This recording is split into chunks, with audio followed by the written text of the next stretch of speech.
Hola, ¿qué tal? Muy bienvenidos a otro episodio aquí de nuestro podcast en la revista Desafío Regional. Hoy día tenemos un tema sumamente interesante. Vamos a saltar un poco las temáticas que hemos estado abordando de emprendimiento, innovación y tecnología para hablar de algo que absolutamente nos compete como padres, como familia. Y para eso y para más tenemos hoy día una invitada maravillosa. Ella es Alejandra Montenegro, ¿cierto? Psicóloga, y vamos a estar hablando acerca de la crianza y el bienestar infantil. Ale, ¿cómo estás? Hola Pablo, ¿cómo estás? Muchas gracias por invitarme. Estoy contenta de estar aquí, de poder conversar de estos temas que son importantes y que a mí en lo personal me apasionan mucho.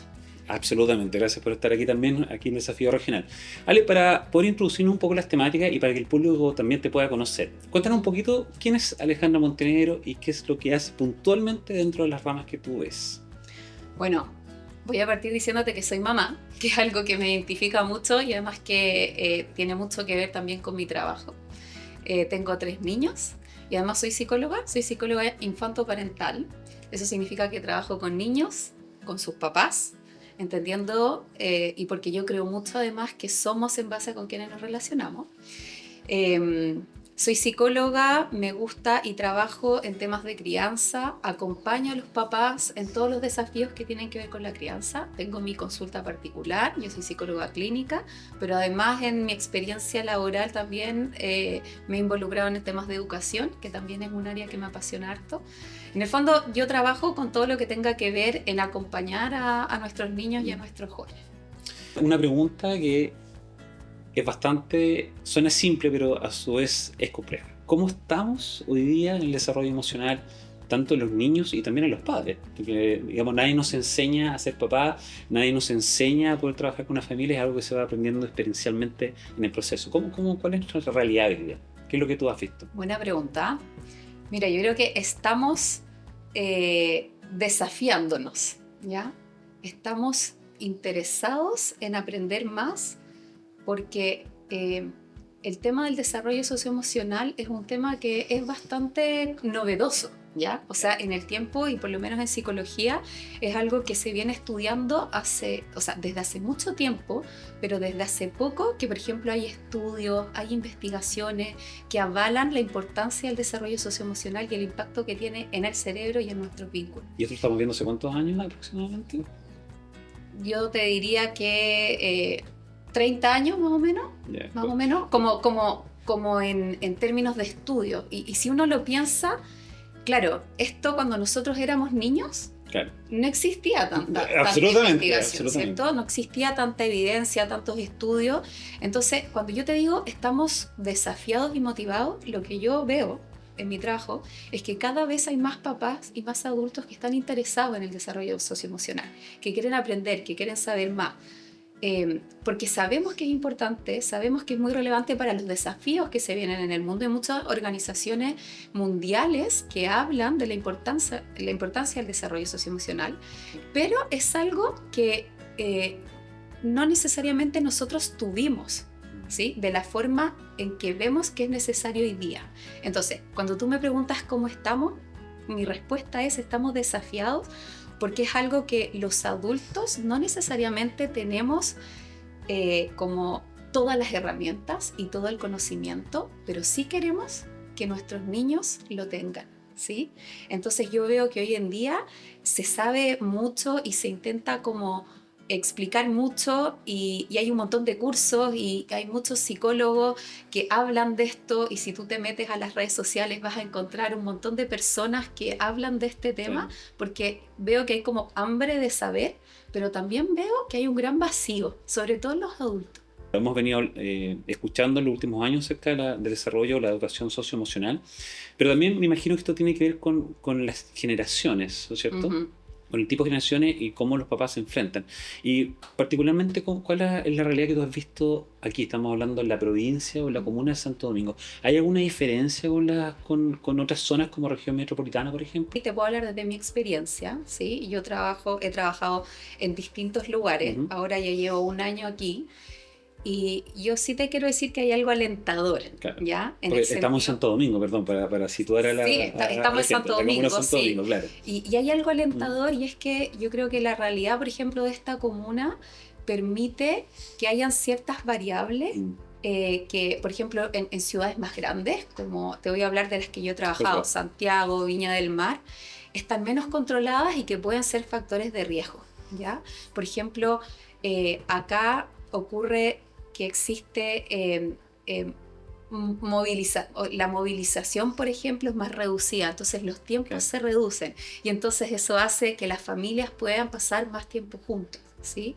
Entonces hay más posibilidades de vincularse, hay más posibilidades de estar juntos, de que se creen experiencias que favorezcan el desarrollo socioemocional, ¿sí? Entonces, en lo específico, yo creo que aquí en Santo Domingo tenemos ese privilegio, además que hay mucho entramado social acá, hay muchas redes de apoyo, la gente vive de una forma mucho más comunitaria que en las ciudades más grandes y también estamos menos expuestos, por ejemplo, a ciertos factores que son de riesgo, como que los niños a temprana edad tengan acceso a la tecnología, a las pantallas. Acá hay comunidades que protegen ese tipo de situaciones. Ahora, a nivel como más nacional, ¿sí? Saliendo quizás solamente de lo que ocurre acá, sí vivimos un tiempo donde este es un gran desafío porque estamos mucho más expuestos a variables que son de riesgo. Y la tecnología es una muy clara que si bien nosotros cuando éramos niños no se sabía tanto del desarrollo cerebral infantil, por ejemplo, no se validaba tanto el desarrollo socioemocional. Y cuando hablamos de desarrollo socioemocional tiene que ver con la identificación de nuestras emociones y con la capacidad de regular lo que esas emociones nos generan, ¿ya? Entonces eso antes ni siquiera se hablaba, ¿sí? Como, ni siquiera se le daba como mucho espacio. Entonces hoy día tenemos un gran desafío a nivel mundial, diría yo, y sobre todo también pensando en nuestro país a nivel nacional, de poder estar conscientes y darle espacio a la regulación emocional. Sí. Bueno, creo que tocaste varias temáticas y tópicos que me gustaría que habláramos acerca de eso, pero ¿cómo logramos hacer un trabajo, estoy hablando entre la familia, los papás y los niños, el desarrollo socioemocional, cuando la familia, por causas ajenas, como por ejemplo el trabajo, estamos hablando de lugares como Santiago o otras regiones del país, no están presentes? Entonces, es una realidad que hoy día muchos niños se crían con los abuelos, se crían empleadas o nana, como se le conoce, y a veces los papás... por la necesidad de la vida, así funciona, no aparecen hasta las 8 de la noche, 9 de la noche en algunos casos. Entonces, ¿cómo en tu experiencia, cómo logramos poder trabajar en estas áreas también en este tipo de situaciones? Mira, Pablo, lo primero es que yo creo que, y esto es como lo ideal, pero ojalá la mayor cantidad de adultos posibles, claro. ¿Ya? Y aquí me refiero entonces a las redes que podemos tener como familia, sepan de lo que se espera y de lo que es necesario durante la infancia y durante la adolescencia, ¿sí? Eso es una cosa, como para partir, porque yo creo que cuando uno está en una condición donde, en una situación, en una realidad donde no hay otra posibilidad y tú tienes que trabajar hasta tarde porque hay una necesidad, ¿cierto? Y no puedes pasar mucho tiempo con tus hijos, ojalá poder contar con redes de apoyo que también te vayan ayudando, ¿sí? Claro. Y la verdad es que cuando uno cría, lo mejor es criar en tribu. Este es un concepto que uno escucha como, si uno se pone a leer como libros de sociología, por ejemplo, la crianza siempre va a ser mejor cuando es en comunidad. Entonces, eso es una primera cosa que yo creo que es importante, que es también confiar en estos otros sistemas que rodean a los niños. Correcto. El colegio, los abuelos, la familia, otros adultos que están ahí, que también pueden ser parte importante del desarrollo socioemocional de un niño. ¿Sí? Eso es como para partir. Independiente de que uno no pueda estar mucho tiempo con los niños, siempre van a haber espacios para poder fortalecer ese vínculo cercano, ese apego seguro, que es un concepto que yo creo que todos hemos escuchado, pero que a veces uno no lo entiende muy bien, pero que es la experiencia de que un otro significativo, no cualquier persona, está ahí para ti.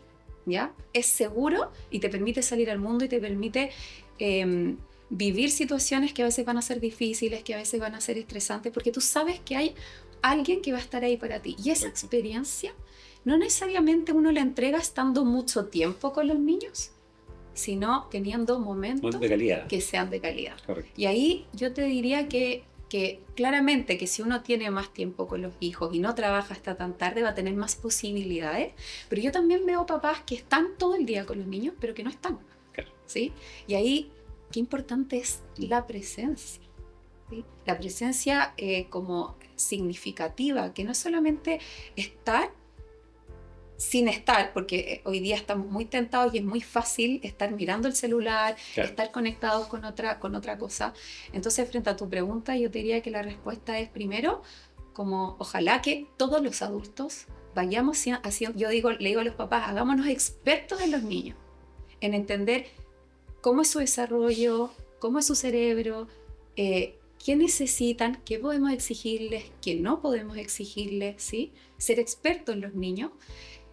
Confiar en los adultos, en los otros sistemas, no dejarle todo el trabajo a los papás también, Claro, ¿ya? por Y por otra parte, si no tengo tanto tiempo, entonces, bueno, me voy a esforzar el doble para que el tiempo que sí tengo con mi hijo, con mi hija, sea un tiempo de calidad, Claro ¿sí? que sí, claro que sí. Vale, y bueno, tú como psicóloga trabajas puntualmente con niños de qué edades.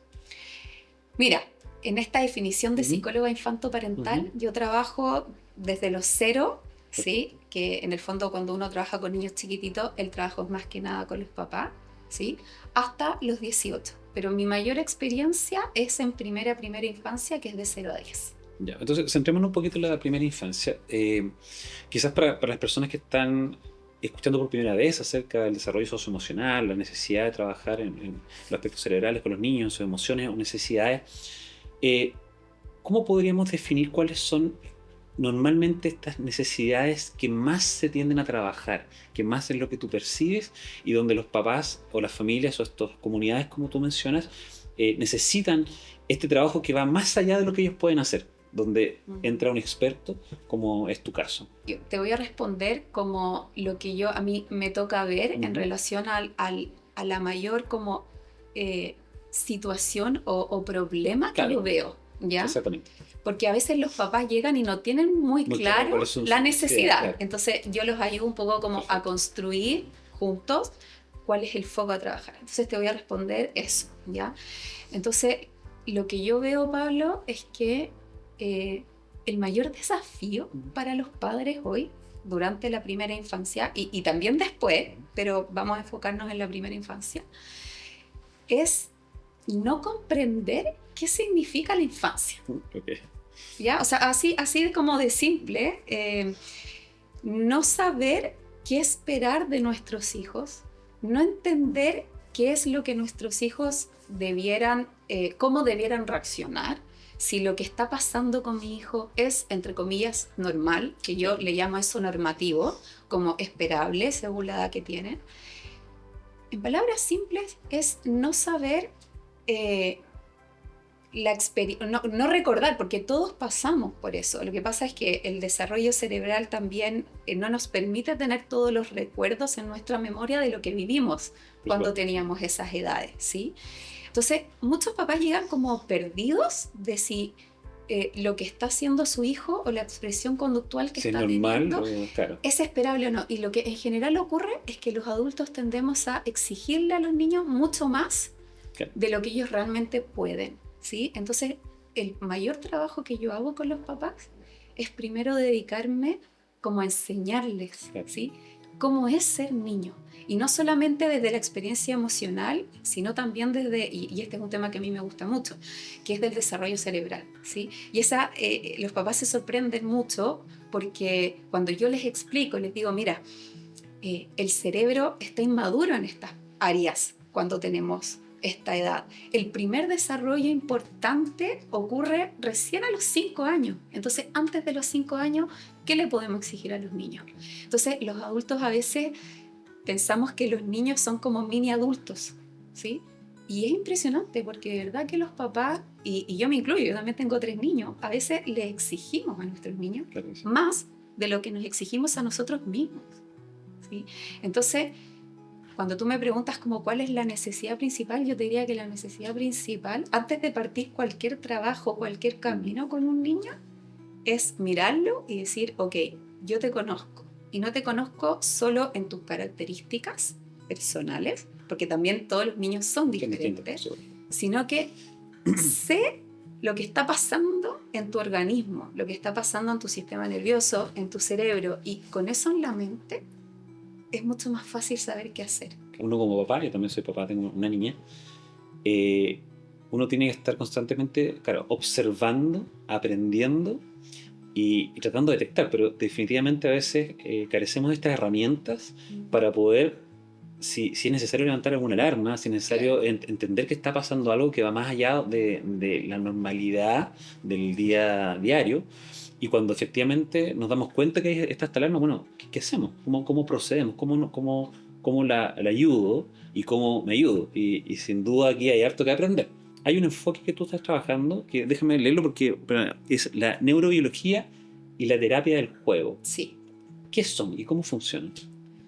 Yo me he ido formando mucho en cómo el juego es como es el principal lenguaje que tienen los niños, sobre todo en esta época, en esta edad que es hasta los 10. Después ya el juego pasa a tener como otro rol, ¿sí? Ya el juego ya no es tan importante, ¿ya? Y ahí uno puede ocupar más el lenguaje, pero el juego es la forma que tienen los niños de expresar muchas cosas que les ocurren que todavía no ocupan un lugar en la conciencia. Correcto. ¿Ya?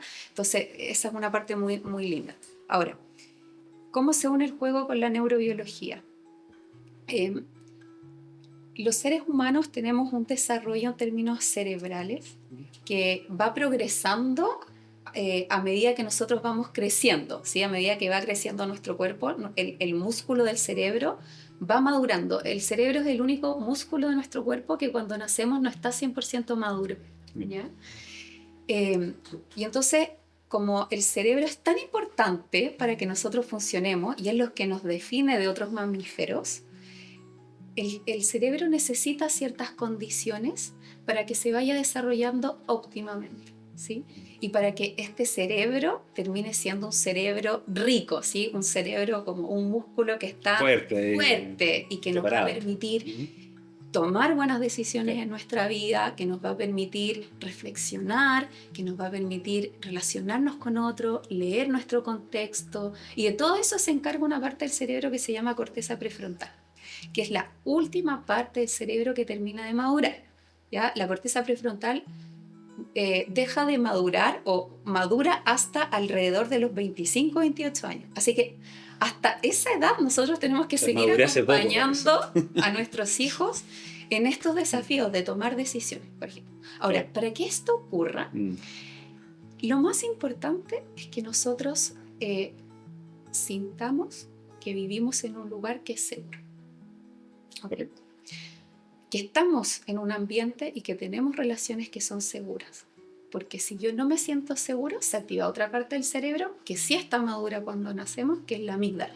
Que no es la amígdala de acá, sino que es una parte del cerebro que está aquí atrás, que se llama amígdala y que nos permite sobrevivir. Y la amígdala está conectada con otra parte del cerebro que se llama tronco encefálico, que está conectada con todo nuestro sistema nervioso.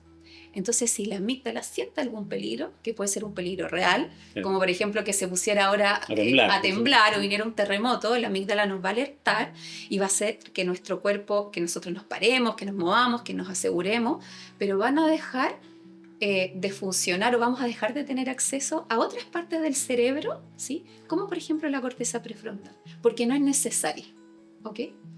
Ahora, las amenazas pueden ser también imaginarias. Entonces, si yo ahora me pongo a pensar que algo malo me puede pasar, la amígdala también va a reaccionar y no va a identificar si esto es real o no es real. ¿Por qué te estoy explicando esto, Pablo? Porque para que el cerebro se desarrolle bien, mi amígdala tiene que estar tranquila y me tengo que sentir segura. ¿Cómo entra el juego en todo esto? ¿Ya? Por ahí va la pregunta. El juego, mira, no sé si tú juegas o te gusta jugar o a veces juegas con tu hija, pero es imposible jugar si yo no me siento segura. Claro. El juego requiere necesariamente la experiencia de seguridad. Entonces, siempre que un niño juega es porque se siente seguro, ¿sí? Entonces, ¿qué es lo que ocurre a nivel cerebral? La amígdala está tranquila. Hay otra parte del cerebro que se llama sistema límbico que se está sintiendo bien también y se abren las puertas a la corteza prefrontal y a que esta corteza prefrontal se fortalezca. Claro. Te hice una explicación Sí, chiquitita sí, porque hay otras Me cosas que imagino. pasan en el juego, pero lo principal es que el juego permite un buen desarrollo cerebral y también permite una buena conexión, si es que uno está jugando Claro. con otro, porque los niños a veces juegan solos y eso también es maravilloso. Por supuesto que ¿Sí? sí.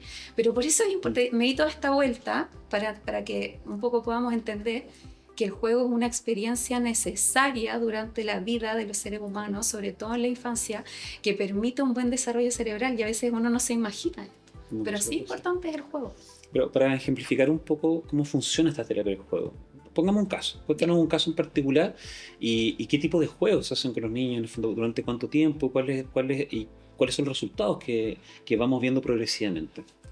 Mira, hay dos tipos de terapia de juego que yo realizo, ¿ya? Hay una que es la terapia de juego propiamente tal, donde los niños en el fondo van a mi consulta y yo con distintos elementos permito que los niños realicen un juego que en general son juegos que tienen a veces muchas similitudes con las experiencias que están teniendo los niños. Entonces, hay un tipo de terapia, que es la terapia de juego, que permite que los niños vayan procesando experiencias de su vida a través del juego, ¿ok? Esto que los niños a veces no pueden poner en palabras, porque todavía no tienen el desarrollo cerebral, se pone en el juego, en un espacio que es seguro, ¿sí? En un espacio que está protegido, donde además hay una persona con la cual yo tengo un vínculo, que en este caso sería yo, ¿cierto? La terapeuta. Entonces los niños van como procesando sus experiencias en el juego.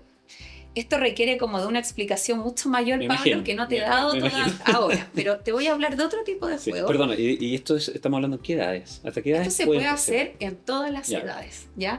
Va dependiendo de la edad y los intereses de los niños, con qué quieran jugar. Yo, por ejemplo, en mi oficina, en mi consulta, tengo de todos los tipos de juguetes que tú te puedas imaginar, porque y dependiendo de los niños que vea, voy trayendo juguetes que les sean de su interés, ¿sí? Hay niños que les gusta, cuando son más chiquititos, juegan con el juego simbólico, pero cuando son más grandes, también les gusta jugar, o a veces hacemos muchas cosas de arte, de manualidades. El arte terapia también es una forma de juego, ¿sí? Entonces, cuando son más grandes, también ocupamos estos elementos, ¿ok?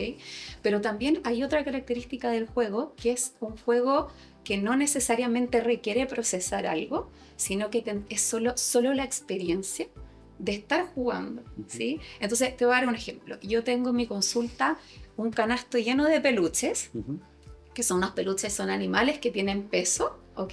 Entonces, a veces llegan los niños y llegan cansados del colegio, yo veo que su sistema nervioso está como un poco más disminuido, ¿ok?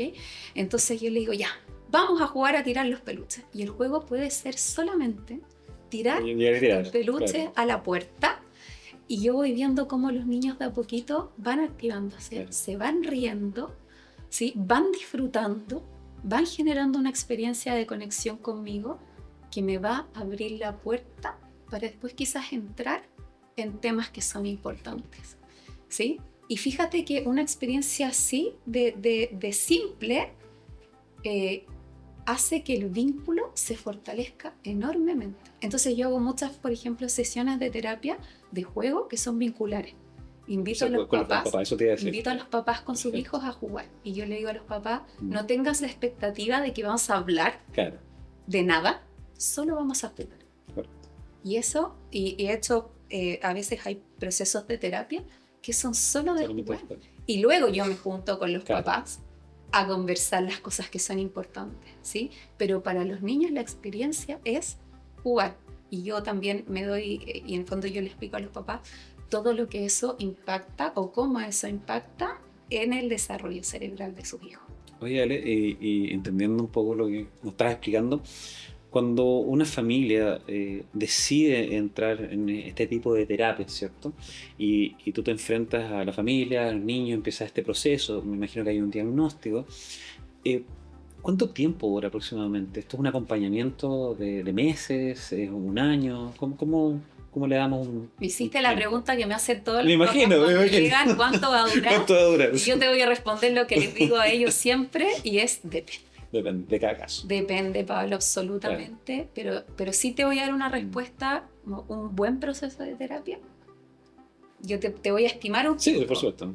dura 1 año. Claro. Más o menos, un buen proceso de terapia que tenga un inicio, un fin y que demos de alta y que los papás queden llenos de herramientas y empoderados y conociendo a su hijo, y los niños se llevan también la experiencia de haber tenido un proceso, que esto es algo también súper especial, Pablo, porque yo también te quiero contar que muchos de los papás que yo recibo en terapia, que van a consultar por sus hijos, yo les pregunto si han tenido experiencias previas de terapia.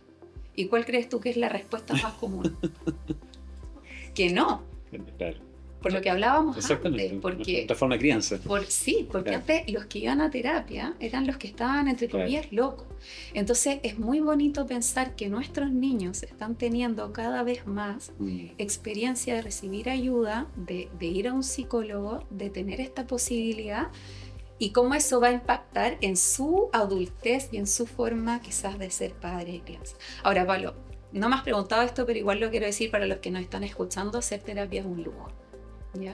Y no todos pueden tener acceso. Eso, de hecho, iba a hacer. Entonces, de todas maneras, te quiero decir que entender lo importante que es el juego, sí, y conocer y saber las formas que tenemos de poder generar esta reestructuración cerebral, puede ser un tremendo regalo y maravilloso, porque cada papá lo puede hacer en su casa con sus hijos. Sí, eso. Justamente iba a entrar en materia de lo que estás diciendo.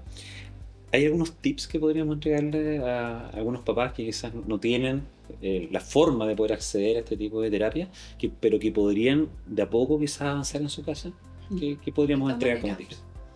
Mira, yo lo primero que le diría a todos los papás o cuidadores de niños o de jóvenes o adolescentes es que se preocupen del vínculo. Si no es la forma que yo tengo de relacionarme con mi hijo, con mi hija, mi nieto o quien sea.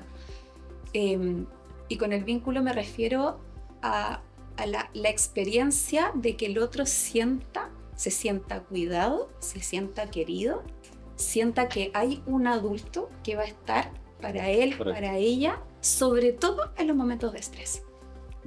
Entonces, ¿en qué se juega el vínculo? Y aquí les voy a dar como un tip. Sobre todo se juega cuando yo no estoy bien, cuando estoy teniendo un momento difícil, cuando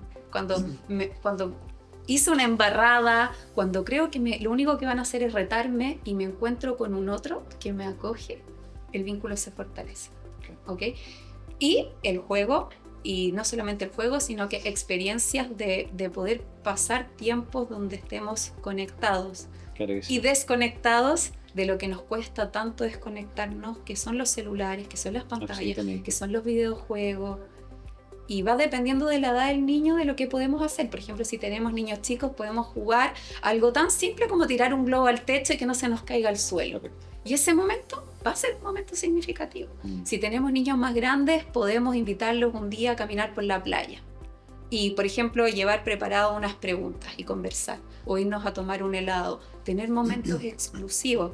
A veces uno dice, pucha, es que esto es tan difícil porque tengo que preparar algo tan genial o maravilloso. Y no, claro, pueden ser pequeños momentos. Y otro tip, porque sé que nos queda poco tiempo, que yo le digo a todos los papás: aprovechen la noche. Porque en la noche bajan todas las defensas. Y la noche, antes de dormirse, es uno de los mejores momentos para conectar con los niños. Es en la noche, y esto me lo dicen muchos papás, y yo también lo vivo en términos personales.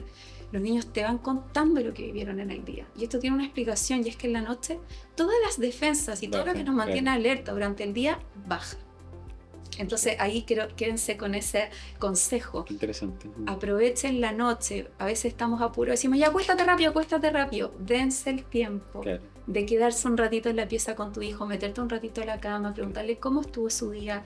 Y a veces esos niños que no cuentan nada, en la noche, te abren la puerta a la conexión. Sí, mira qué interesante. Me pasa, de hecho, particularmente a mí, que a veces a la noche tenemos estos momentos de lectura, y a veces a través de la lectura, dependiendo de qué trata la historia, viene algo particular. Perfecto. Que pasó en el día. Me parece muy interesante. Sí. Oye, Ale, se nos está yendo el tiempo, pero quiero hacerte una última pregunta. Creo que esta conversación da para más. Da para mucho, me hubiese encantado que hubiésemos entrado en las temáticas relacionadas al exceso de la tecnología. También los niños, quizás podemos volvernos a reunir y tratarlo en otra oportunidad. Pero Antes que cortamos, no sé, la directora ahí me estaba diciendo que nos queda un poco de tiempo, pero pues, Ale, cuéntame, tú estás en un proyecto particular hoy día que tú estás desarrollando, que estás diseñando, entiendo. Me gustaría que le contemos a la audiencia de qué se trata. Cuéntanos un Te poquito. voy a cortar un poquito. Es un proyecto que el tema principal tiene que ver con la educación de la afectividad y la sexualidad, Interesante. que es un tema muy centrado en la biología, pero que tiene el paraguas del vínculo. Wow. ¿Ya? Ese es el objetivo como principal de este proyecto que yo estoy haciendo. Eh, y nace de la importancia que yo veo y de la necesidad que veo de vincularse con los niños, sobre todo en las temáticas que son más difíciles. Perfecto. Nace de la necesidad de estar disponible para nuestros hijos, sobre todo en las experiencias que van a ser más difíciles para ellos y también para nosotros. Vale, claro. Entonces, estoy trabajando en un proyecto que concretamente es un material, ¿ya? Que son unas láminas que progresivamente van ayudando a los padres a explicarle a los hijos la reproducción, que es esta pregunta tan difícil. A través de imágenes. A través de claro. imágenes, que esta pregunta tan difícil que los hijos en algún momento de la vida nos hacen, que es, bueno, Claro. ¿y cómo nacemos? Correcto. Y uno ahí dice, No sabe bueno, qué por aquí responder. no sabe qué responder, y Claro. uno como que lo chutea, que lo haga al colegio, que se entere solo. Y no, Correcto. lo mejor que puede pasar es que esto seamos nosotros los papás quienes les expliquemos Por supuesto. qué es y cómo es la reproducción. Entonces es un material bien específico, está bien centrado en la reproducción, es un material pensado para niños entre los 8 y los 10 años, 11 años límite, porque ojalá que esta conversación Claro. uno la tenga antes de los 11 y que incluye el poder explicarle a los niños el acto sexual Claro que sí. y el proceso afectivo también que tiene que ocurrir para que esto se dé, ¿sí? Y es previo a entrar a hablar de otra temática importante que es el placer, que esa es una temática que uno debe abordar cuando se dé el desarrollo hormonal. Entonces, Pablo, este es un proyecto que tiene el objetivo de permitir que los padres tengan un material en que sostenerse y en que guiarse para hablar de este tema, que es un tema muy difícil y que es un tema que probablemente si yo le pregunto también a los papás, a ti te lo contaron tabú, de repente como que queremos evadirlo, claro. Entonces, y bueno, y es un tema que después lo podemos profundizar más, pero que yo también he trabajado en mi experiencia como profesional. Yo trabajé muchos años en este tema y me tocó ver cómo se lo chutean. Los papás se lo chutean a los colegios a los papás, y finalmente nadie lo agarra, y los niños se terminan enterando de estos temas de fuentes que no son buenas. No, por supuesto que no. Por supuesto que no. Ale, y ¿este es un material formativo, educativo, que es solamente pensado para la familia o también podría llegar a establecimientos educacionales?